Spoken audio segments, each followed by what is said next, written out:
ဒီကြောင့်ကံကံကြီးအကျိုးဒါလေးသုံးသက်ချက်ပါမှာဖြစ်တယ်လို့ဒီကနေ့ဆက်ထောက်နိုင်ကြီးတွေအများပြားဖမ်းနေတယ်လို့လေးကိတ်ကောမျိုးသိန်းဖို့ဖက်စစ်တပ်စစ်ကြောင်း9ကြောင်းနဲ့စူးစမ်းနေတယ်ဒီအားလုံးပဲမင်္ဂလာပါခင်ဗျာကျွန်တော်ရဲ့ YouTube channel ကနေကြိုဆိုလိုက်ပါတယ်ကျွန်တော်တို့ channel ဟာဆိုရင်နေ့စဉ်သတင်းတွေသတင်းကောင်းတွေကိုတင်ဆက်ပေးနေတာမို့ကျွန်တော်ရဲ့ channel လေးကို like and subscribe လေးလုပ်ထားပေးကြဖို့တောင်းဆိုပါတယ်ခင်ဗျာအခြေအနေတွေရှိသလိုထိုင်းနိုင်ငံတော့ရောက်အလုံးလုံးကန်နေတဲ့သူတွေအတွက်ထုတ်ပေးတဲ့ပိုင်းအောင်ကက် CI ကနေ passport ပြောင်းတဲ့ကိစ္စတွေပြဿနာတက်နေပါတယ်ဒီအကြောင်းအရာတွေတင်ပြမှာဖြစ်ပါတယ်ဆိုတော့ကျွန်တော်တို့ဘုဒ္ဓထုံးမြတ်နိုင်ရဲ့ ARD ကွန်ဆိုနဲ့ interview လေးကိုအရင်သုံးသက်ချရအောင်ဆိုတော့ဘုဒ္ဓထုံးမြတ်နိုင်ရဲ့ ARD ကွန်ဆို interview မှာNUG ဟာတိုင်းသားတွေနဲ့စီးလုံးဖို့စူးစမ်းသလားဆိုတော့စူးစမ်းပါတယ်ဒါပေမဲ့ကံဤအကျိုးကြောင့်သူ့နောက်မလိုက်ရဲဘူးတဲ့သူ့နောက်လိုက်လို့ဘိုက်တလုံးကြံခဲ့ရင်ပြဿနာတွေတက်ကုန်မယ်ဆိုတာမျိုးလေးပြောတဲ့အချက်ကိုတွေ့ရပါတယ်ဟုတ်ပြီဒီရဲ့နောက်ထပ်ဆင့်ပွားစရာအတွေးတွေအများကြီးရှိပါတယ်ဒါလေးကိုကျွန်တော်ဒုတိယပိုင်းမှာပြောမယ်ဒီကနေ့ကတော့မြေပြင်လက်ရှိအခြေအနေတွေကိုတိုက်ပွဲစစ်ပွဲသတင်းနဲ့ပြည်သူလူထုအပေါင်းဂယုစိုက်ရမယ်သတင်းတွေကြိုတင်ပြစရမယ့်သတင်းတွေကိုကျွန်တော်တို့ပြောကြရအောင်ဆိုတော့ဒီကနေ့မှာတော့ထိုင်းနိုင်ငံမှာ CI စာအုပ်ဆိုတဲ့နိုင်ငံသားအသိမှတ်ပြုလက်မှတ်စာအုပ်ထုတ်ပေးတယ်ထိုင်းနိုင်ငံအစိုးရကပိုင်းအောင်ကက်ဝတ်ပါမစ် CI နဲ့အလုံးလုံးခွင့်ပြုတယ်သွာလာခွင့်ပြုတယ်ဒါကိုထပ်ပြီးတော့ CI ကနေ passport ပြောင်းတဲ့လုပ်ငန်းစဉ်ရှိတယ်အဲ့လုပ်ငန်းစဉ်ကငွေကုန်ကြေးကြလည်းမများဘူးမှတ်ပုံတင်တဲ့တကောင်လေးရှိပြောင်းလို့ရတယ်ဒါပေမဲ့အဲ့ဒီ CI ကနေ passport ပြောင်းပြီးတခါလာနိုင်ငံရခြားကိုထွက်ခွာသွားတဲ့လူတွေရှိတယ်ဆိုတဲ့တန်တရားနဲ့မင်းအောင်ဂျပန်ပတ်စစ်တပ်ဟာရေကောက်ပွဲမစခင်မှာပဲလက်စွမ်းပြပါတယ်အဲ့တော့ passport ပြောင်းပြီးရင်ထိုင်းနိုင်ငံ only ဆိုတဲ့တစိမ့်တုံးထုပေးတာကိုတွေ့ရပါတယ်ထိုင်းနိုင်ငံနဲ့မြန်မာပြည်ကလွှဲရင်ကျန်တဲ့ဒီ passport သုံးခွင့်မပြုဆိုတဲ့ပုံစံမျိုးနဲ့ပတ်သက်ပြီးဒီကနေ့ passport for job passport for Thailand only ဆိုတဲ့တစိမ့်တုံးထုပါတယ်အဲ့တော့တခြားနိုင်ငံကိုထွက်မယ်ဆိုရင်တော့အဆင်မပြေတော့ဘူးထိုင်းနိုင်ငံထဲမှာအလုပ်လုပ်မယ်နေမယ်ဆိုရင်တော့အဆင်ပြေပါတယ်ထိုင်းနိုင်ငံမှာအလုပ်လုပ်တဲ့လူတွေအနေနဲ့ကတော့ဘာမှပြဿနာမရှိဘူးအဲ့ဒီစာအုပ်ကို CI ကို UB passport ပြောင်းပြီးတတိယနိုင်ငံထွက်ပြေးမဲ့လူတွေအတွက်တော့ပြဿနာရှိပါတယ်နော်အဲ့တော့အဲ့ဒီမှာနှစ်ခုရှိတယ်ပေါ့နော်ဆိုတော့တချို့ကလည်းလုပ်လို့မရဘူးဆိုတာမျိုးပြောတယ်တချို့ကလည်းဒါဖြစ်နိုင်တယ်လုပ်လို့ရတယ်ထိုင်းနိုင်ငံခွင့်ပြုရင်လုပ်လို့ရတယ်ဆိုတာမျိုးပြောပါတယ်အဲ့တော့တချို့ဝေဖန်ချက်တွေထဲမှာတန်ယုံတော်တရားဝင်မဖွင့်နိုင်ပဲကိုယ်စလဲယုံပုံစံလုပ်ပြီးအထင်ကြီးအောင်လုပ်နေတဲ့သူတွေပြောကြတာပေါ့ဗျာ passport for Thailand only ရေးတာနိုင်ငံတကာဥပဒေကတရားမဝင်ဘူးဒီစကားကိုကြည့်မယ်ဆိုရင်လည်းအရင်ကအာဏာသိမ်းတာတရားမဝင်ဘူး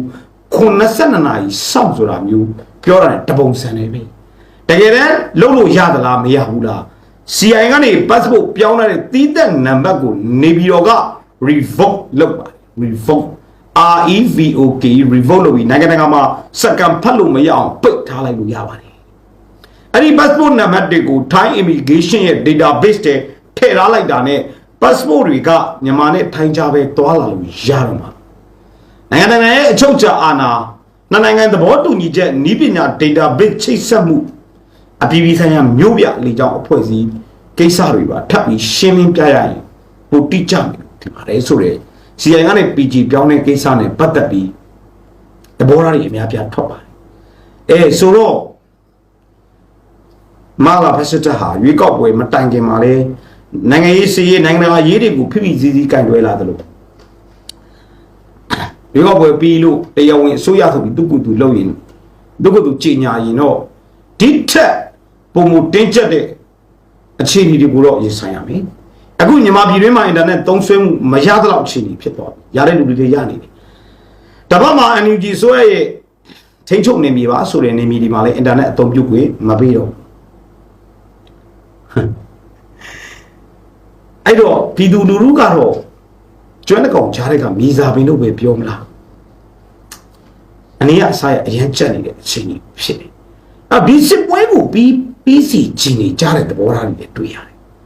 အဲ့တော့တော်လိုင်းရေးအင်အားစုတွေဘက်ကတော့စစ်ပွဲကိုပြီးချင်းပါတယ်ဘို့တော့ဖက်စစ်တပ်အနိုင်ရယူပြီးမှသာလေဒီစစ်ပွဲကိုပြီးဆုံးမယ်ဆိုတဲ့ဆုံးဖြတ်ချက်နဲ့တွားကြတယ်တစ်ဖက်မှာတာမန်ပြည်သူပေါ့နိုင်ငံရေးတော်လိုင်းရေးစိတ်ဝင်စားတဲ့ပြည်သူတွေကတော့မြန်ပြီးကြတာပါတော့နိုင်တဲ့ဂျင်းတဲ့လူနိုင်ကြပါတော့အုပ်ချုပ်ခြင်းတဲ့လူအုပ်ချုပ်ကြပါတော့ဆိုတာမျိုးတွေလည်းကြားရတယ်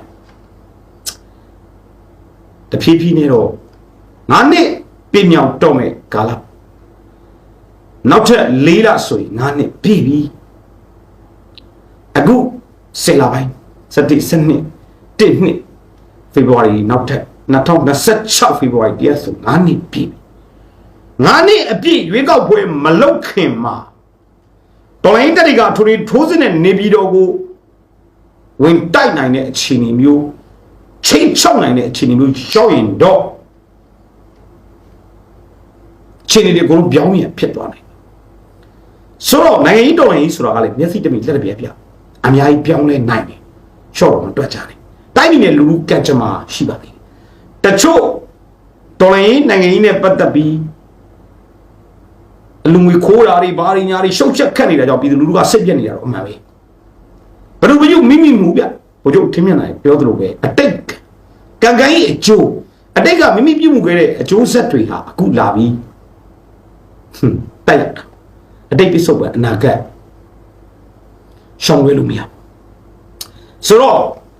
ထိုင်းနိုင်ငံရဲ့ဗီဇာ passport ကိစ္စအပြီးမှာကျွန်တော်တို့ဒီနေ့ရှမ်းပြည်နယ်မှာ TNL တိတ်ပတ်တယ်ကြောက်မဲလို့တီပေါ်လို့မှာထောင်လိုက်ကြီးအများကြီးနေတယ်10ဦးတော့နေဒီ10ဦးတွေဟာဒီ10ဦးอ่ะနော်ဘလို့ပုံစံလဲဆိုတော့လက်ဖေးဆိုင်လမ်းဘေးကွန်းရဆိုင်လူချင်းတွေ့လို့ရတဲ့နေရာမှာတွေ့တယ်တုံးနဲ့တုံးသတင်းပေးတယ်စစ်တပ်ကို online ကနေ Viber Facebook WeChat Telegram တွေရသတင်းပေးမှုသူတို့တွေဟာနော်တတိပုံစံတဒေါင်းစားပုံစံခီးသွားပုံစံအမျိုးမျိုးနဲ့ဝင်ရောက်ထောက်လန်းနေတွေ့ရတယ်ရန်ကုန်မှာလည်းမြို့ပြ UG တွေတဲမှာအသွင်ယူထားတဲ့မြို့ပြပျောက်ကြားတပ်ဖွဲ့အတုတွေအများကြီးရှိတယ်ပြောချင်တာကစစ်တပ်ဟာကျွန်တော်တို့အသွင်ယူထောက်လန်းတာတွေချို့ဝက်စိတ်လွတ်တာတွေလည်းပတ်သက်ပြီးခိုင်မကိုလုပ်ထားတယ်ရွှေရောင်တော်လိုင်းရေးအပြီးမှာဆိုရင်တန်ငါကြားတဲ့ကိုထောက်လန်းရေးတွေထက်ခင်ညွန့်ကတစ်နှစ်ကြစီမံ20လောက်ကြာလာတော့အဲ့ဖုန်းကြီးတွေကအကြောင်းနိုင်ဆရာတော်ကြီးတွေနာမည်ကြီးတာတွေဖြစ်ပြီးစစ်တပ်ကနောက်ကနေစနစ်တကျလိုင်းချနေတာရှိဟုတ်ပြီဒီစစ်တပ်ကိုနိုင်အောင်လုပ်ကြရမယ်မနိုင်လို့မရဘူးမနိုင်တော့တော်တော်ဆိုးတဲ့အခြေအနေကိုရင်ဆိုင်ရမယ်အဲ့တော့ဒါပေမဲ့ပြည်သူတော်လှန်ရေးတပ်တွေကဒရဆက်တော့တိုက်ပွဲဝင်နေတဲ့ရသလောက်တိုက်နေတယ်ဒီနောက်ပိုင်းကာလမှာဆိုရင်တော့ကျွန်တော်တို့စကိုင်းတိုင်း6မှတိုက်ပွဲအောင်ပွဲရခဲ့တယ်ခင်ဦးတိုက်ပွဲစကိုင်းတိုင်းခင်ဦးရွှေဘူအဆက်မှာဖြစ်တဲ့တိုက်ပွဲတော်လှန်ရေးတပ်တွေအနိုင်ရတယ်တလောကဗမောက်တိုက်ပွဲတော်လှန်ရေးတပ်တွေအနိုင်ရတယ်ဒီကနေ့၄ကစ်ကောစစ်ကြောင်း9ကြောင်းနဲ့ဖက်စစ်တပ်ဟာ BGF ဗိုလ်တင်ဝင်းဗိုလ်မုတ်တုံတို့ဥဆောင်တဲ့စစ်ကြောင်း2ကြောင်းစစ်တပ်က3ကြောင်းလူပေါင်းရာနဲ့ချီနဲ့၄ကစ်ကောမြို့ကိုလက်ရှိကင်ပြည်နယ်ထုံးစစ်ဆင်နေတယ်၄ကစ်ကောကိုဖျက်ပြီးမှဥကိထားတို့ဝေါ်လီတို့ဘီဝါကုန်းတွေကိုသူကာဗာလုံးနိုင်တယ်အင်တာနက်တိုက်ပွဲတွေဖြစ်နေတယ်အလောင်းတွေပုံထပ်နေတယ်ကောက်မလို့တော့မရှိပုံထပ်နေတဲ့အလောင်းတွေကပြည်သူစစ်တယ်စေးကြောင်ပြီးတော့ဇွန်ဘီလိုပဲဘာအသိစိတ်တမ်းမှမရှိပဲရှည်တန်းတက်အသိခံခိုင်းနေကြတယ်ဒီအချိန်မှာအဲ့တော့ဒီနေရာမှာကျွန်တော်တို့လေ့လာကြည့်တော့စကိုင်းတိုင်း6မှတိုက်ပွဲမှာဆိုရင်ပြက်တသားအောင်ပွဲရတယ်စကိုင်းတိုင်းခင်ဦးရွှေဘုံနယ်စပ်မှာဆိုရင်ပြက်တသားအောင်ပွဲရတယ်ဗမောက်တိုက်ပွဲမှာလည်းပြက်တသားအောင်ပွဲရတယ်ဒါကတော်လိုင်းပြန်လေဥမို့နိုင်ဖို့နိုင်ငံလုံးဆိုင်ရာထိုးစစ်ကြီးဖြစ်ပေါ်လာထိုးစစ်ဆင်နိုင်ဖို့ကနကအဖွင့်လို့တော့ကျွန်တော်တို့ မျောလင်းမိတယ်ကျွန်တော်မျောလင်းနေပြည်သူကလည်းမျောလင်းနေပြီလို့ယုံကြည်တယ်အဲ့တော့ဒီကနေ့ဆိုရင်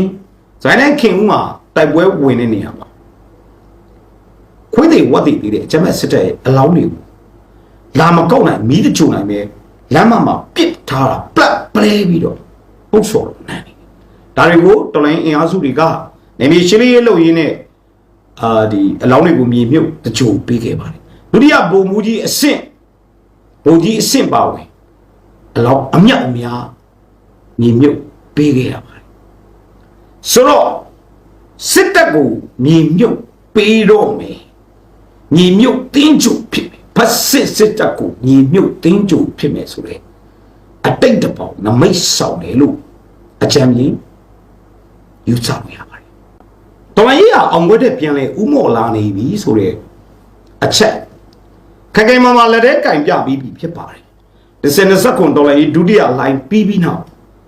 ကျွန်တော်တို့ဖက်စစ်တပ်ရဲ့တရဇက်စစ်စင်မှုပြည်သူစစ်တွေနဲ့ပတ်သက်ပြီးပေါ်တာဆွဲလူသားတိုင်းလောက်တာတွေနဲ့ပတ်သက်ပြီးအမျိုးမျိုးရင်ဆိုင်နေရတယ်တော်ရင်အင်အားစုတွေထဲမှာအင်မတန်စိုးရိမ်ကြရတယ်ဖြစ်တယ်ဒီနောက်ပိုင်းမှာတော့ကျွန်တော်တို့နိုင်ရင်ကတိုက်ပွဲတွေလေးမျက်နှာတိုက်ပွဲတွေ